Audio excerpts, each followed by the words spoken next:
안녕하세요. 이익원 변호사입니다. 여러분들, 요새 젊은 분들이 인터넷 도박 엄청 많이 합니다. 파워볼, 룰렛, 로투스 바카라, 홀짝, 사다리, 토토, 종류도 엄청 많아요. 이런 게임들의 특징이 간단하고 재밌습니다. 근데 중독성이 너무 심합니다. 그렇기 때문에 젊은 남자분들 같은 경우는 여기에 빠질 수밖에 없습니다. 맨 처음에는 다 자기 돈으로 시작합니다. 그러다가 여기저기서 돈을 빌리기 시작합니다.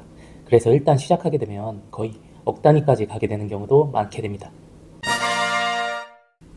그럼 이렇게 도박으로 발생한 채무의 경우 개인회생이 가능할까요? 결론은 도박 채무도 개인회생 요건에 해당한다면 회생 신청이 가능합니다. 단순히 도박 채무라는 이유로 기각은 거의 없다고 보시면 됩니다. 채무자 회생법에서는 도박 자체를 개인회생 기각 사유로 정한 바 없습니다. 다만 그 채무 증대 사유가 도박이다 보니 일반적인 경우보다 변제액이나 변제기간이 조정될 수는 있습니다.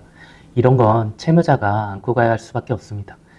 그래도 만약 여러분들이 지금 채무로 너무 고통받고 있다면 변제기간이 약간 늘어나더라도 회생을 하는 것이 여러분들에게 유리합니다.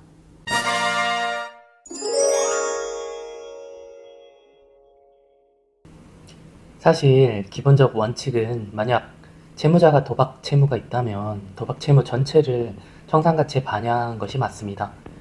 우리가 도박으로 채무를 졌는데 이를 일반 채무랑 같이 볼 수는 없지 않습니까?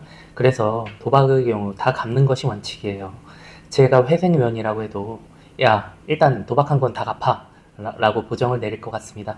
다만 개인회생을 신청하시는 분들의 소득이나 재산이 다 천차만별입니다. 실제 변제율은 개인 소득이나 재산에 따라서 달라질 수밖에 없습니다. 회생 신청하시는 분들의 소득이 대부분 300만원 이하인 분들이 많아서 실제 변제율이 100%까지는 거의 나오지 않습니다. 제 경험상 주로 한 60에서 70% 기준으로 보시면 될 것 같습니다.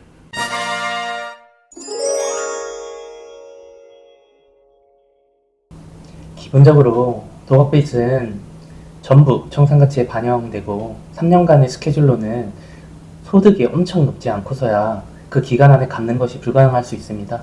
그래서 도금액이 클수록 5년에 가까운 변제기간이 나오는 건 맞습니다. 다만 본인 소득이 일정 이상 되고 도금액이 크지 않으면 3년 안의 스케줄에도 충분히 가능합니다. 저희가 보통 변제기간을 5년으로 잡거나 생계비를 줄여서라도 어떻게든 안 되는 회생을 되게끔 맞춰보려고 하려고 노력합니다. 일부 지방법원의 경우 도박 채무에 대해서 좀 엄격한 곳도 있습니다. 물론 이렇게 법원에 따라서 조금 차이가 있기도 합니다. 그런 것만 아니면 사실 조금 유하게 진행할 수 있는 것이 사실입니다. 여러분들, 개인회생 제도의 취지 자체가 채무자를 사회로 복귀시키는 거기 때문에 사실 회생위원이나 법원도 어느 정도 채무자가 노력하는 모습을 보이면 도박 채무가 있다고 하더라도 면책을 시켜줄 수밖에 없습니다. 그러니 도박 채무가 있다고 해도 포기하지 마시고 상담을 받아보시기 바랍니다. 중요한 건 도박을 열심히 치료하면서 포기하지 않고 열심히 변제하는 것입니다. 여러분 의지만 있으면 도박 채무가 있어도 충분히 채무에서 벗어나실 수 있습니다.